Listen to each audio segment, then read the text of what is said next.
itandukaniro rizoba riri hagati y'ishusho y'umuntu n'ishusho y'umukobwa? Je navuga ku ishusho y'umukobwa cyane kuko rero nagaragayemo ishusho y'umukobwa ni ishusho yerekana umukobwa wa nyawe uwo ari we, yerekana si umukobwa gusa n'umudamu kuko izo parti zose zirahari. Umukobwa agaragara nyawe gute? Umukobwa agaragara nyawe hariho basi ibintu bizobamwo byinshi, habamwe ubusuma, habamwe Tarisisi Hope Ministry TV ni umuryango washinzwe ugamije gufasha abakene, imfubyi n'abapfakazi batagira kirengera, abana baba mwibarabara, abasangwa butaka, abarwariye mu bitaro ndetse n'imfungwa. Nawe nimba hari umusanzu wifuza gutanga, duhamagare cyangwa utwandikire kuri izo nimero ziri kuri screen. Yes, 1212 bakunzi ba Tarisisi Hope Ministry, nibaze kumeze neza ku majwi n'amashusho muri kumwe na Da Silva. Nibaze yuko nga anye muriko murabona umwigeme canye se umukobwa abushitse, na cyane yuko yambaye look nziza ku gisuko kibeyi, na cyane yuko aba yiyemera Krista guti. Nsa wari rero uri inyuma yawe ko arasama rero mpamvu gute none umeze neza? Amakuru y'iminsi amakuru ni meza. Krista, SIELA SIELA, akabazo kanje ka mbere ni filme kuri SIELA ivuze iki? Filme kuri SIELA ivuze ikintu kinini cyane kuko filme je ntabwo kinini ndayimazemo, ariko igihe gito ndayimazemo ni ikintu kinini kuri jewe. Neza cyane, iri kurafasha ibintu bitari bike cyane filme, ibi bintu bijyanye na entertainment biratuma kumenyana n'abantu. Icyo kintu cya mbere tubivugisha ukuri. Urumva rero ikintu cya mbere muri wungusemwo ni filme n'abagenzi. Ikintu wunguse muri filme cya mbere n'abagenzi icyo cyonyine, ariko ni nyamukuru muri ibyo narungutsemwo abagenzi. Na cyane yuko nyuma yo kunguka abagenzi warakoze filme nyinshi zigiye zitandukanye, nka cyane filme yiswe Too Much. Eske nka wewe kuba ushobora gukora filme Too Much, eske urubatse cyane? Oya, sinubatse gusa niyo nje. Niyo uri kuraja, si uri kurava. Okay, neza cyane. Filme Too Much ni filme yagaragayemwo, na cyane novyita ati ibitahurikiye mu mico y'igihugu cyacu cy'u Burundi. Kuri wewe wabifashe gute ku buryo washobora kukumvisha ko ushobora gukina filme irimwo umukobwa aryamana n'undi mukobwa? Ese ishusho yawe by'ukuri iragaragaza yuko ushobora gukina uko onye cyane se kuri wowe wabikinye ubikunze? Ikintu kubona kubwira filme Too Much, filme ni filme tuyifata nk'akazi. Icyambere cyo Too Much yerekaye ibintu by'ubutinganyi, tubivuga uko nyene. Ese ndi umutinganyi kandi n'uwo twabikinanye si umutinganyi, ariko twashatse kwigisha bajya abantu babikora ingaruka, kuko ndazi ko ingaruka yazo mwabibonye zirimo n'ingaruka. Twashatse kwerekana ko bijya bintu twasa n'ibirimo bazi neza cyane, kuko wagaragaye wanka kubaka urugo. Naho umugabo wanjye njye nagaragayemwo wanka ibintu by'ubutinganyi si byiza bro. Twe twashatse kwigisha ntiturabatinganyi kandi nta nubwo tuzafata abatinganyi, gusa twabikoze nk'akazi. Gusa urazi yuko umuntu ashobora kuvuga ngo sinzokora iki kintu, muga mu nyuma ukakimusangamwo burya umugani ugana kariho, sivyo? Mu gihe wowe uri kuraducira umugani bijya, ese ni igiki cyoza kinyemeza neza yuko utazogana kajya tugo turabona uriko uratwereka? Bonje nta kintu kimwe nifashije cyane no kuyemerako, ariko no gusenga, kuko ntavyo nifuza ko no bijamo. Kandi n'abanyumva no kuri mu nsengero biga sinzo ubutinganye mu nsengero ntavyo nifuza. Neza cyane, uyu mwanya uriko urakorana na cyane na Abel Ndwayo, ugakorana na Dani mukorana nimba nihenze mukorana nk'umukozi ari premana mu kazi sivyo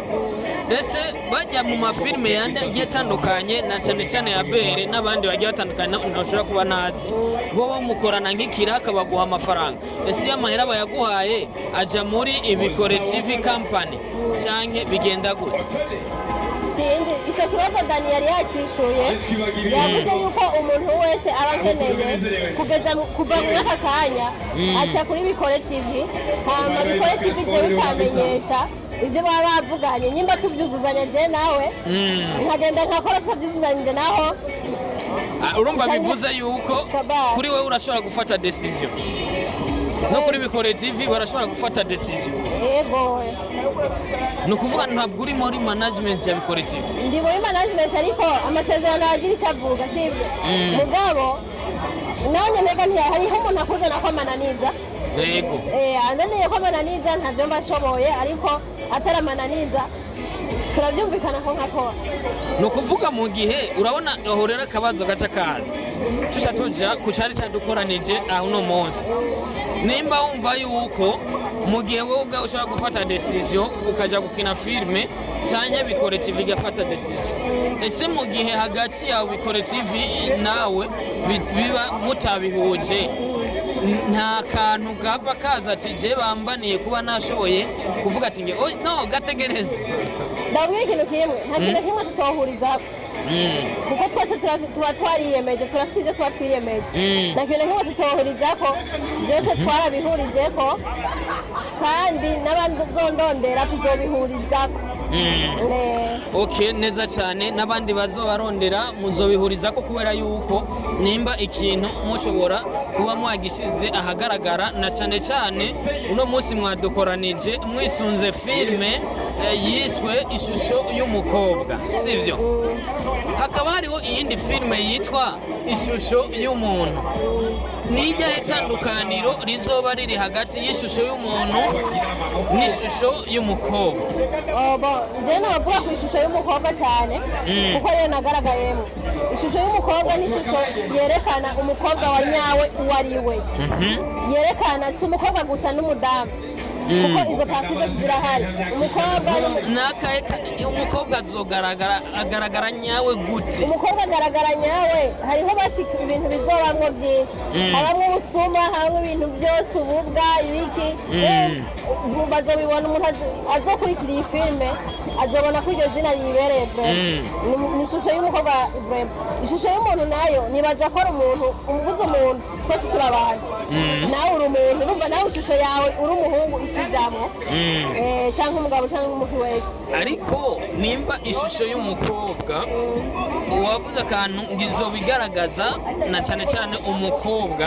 cyane se umuntu umwigeme umumama na cyane cyane wahagarutse ati ubusuma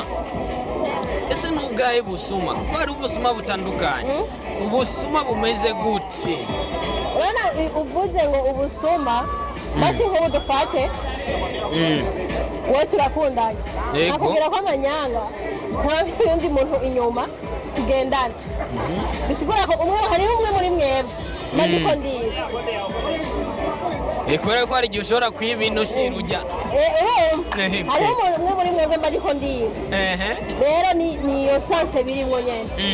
urumva niyo sanse birimwo yuko hazoba hariho umwe yiba uwundi ashira uwundi na cyane cyane yuko ivyo ntacyo bibaye yego biba asufise umukunzi uhora ubigira oya ese nuko ubikora abizira rero mukorera neza cyane reka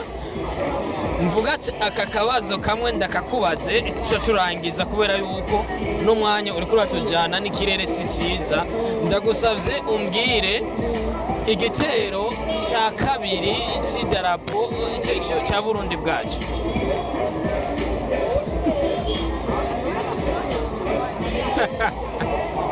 Burundi kazi ariko narusha mu mutwe nk'ubisaho sawa ntacyo akandi kantu ngire nkubaze idarapo ry'igihugu cyacu cy'u Burundi urarizi sivyo rigizwe n'amaraba amaraba nagera hoke ntacyo atatu zikakagirwa n'inyenyeri zitatu ndagusabye mbwira inyenyeri zisigura iki yenye wowe ugomba kunteranya n'igihugu cyane ndagusabye zinyenyeri zisigura iki ubumwe iterambere amajyambere nawe kumenya ngo ubivuga ukekeranya ubumwe iterambere amajyambere ubumwe iterambere amajyambere cyane ubumwe ibikorwa amajyambere